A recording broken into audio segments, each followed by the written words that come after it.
So my hope for someone who would watch this film is for them to hear the story, one, and to know that Jesus is relatable to us as indigenous people.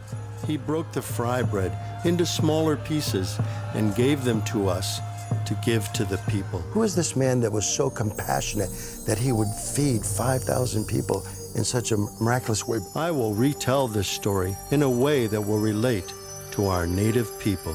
Growing up on the Navajo reservation as a young person, I had a lot of questions just about purpose and about life and meaning. Through time, I just began to try to learn more about God or Creator, and learning about Jesus, and then my own traditional ways of how we find meaning and how we relate to the Creator. People of different cultures, even though they've learned English, many of them still maintain a way of thinking that came from their original tongues and their original languages. And they were taught to think in traditional ways.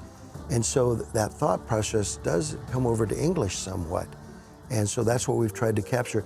But if you don't have a high regard for culture and the highest regard for Scripture, it's hard to do, because you'll either let the culture go or you let the Scripture go. That's why we had so many reviewers.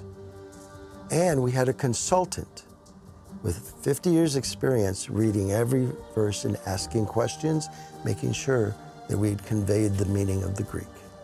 So Nations, my wife and I started as college students when we were working with crew, and we noticed that there was hardly any outreach or even recognition of Native American people even on the college campus, but especially in ministry and people being reached out to.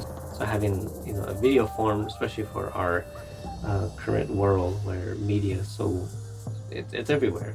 So having a video like this could be a great way to introduce not only ourselves to a person we're talking to, but also in a way to show them, the story that has affected our lives so much. He felt deeply for them, so he healed the ones who were sick. Creator Sets Free was concerned for them and wanted to give them some food. The story is for everybody. It's not no one culture, not one people group, not one nation has a monopoly over Creator's story. My hope for anyone who sees this film is that it will raise people's curiosity. For Native people, I want Native people to be curious about who Jesus is. Who is this man who could walk on water?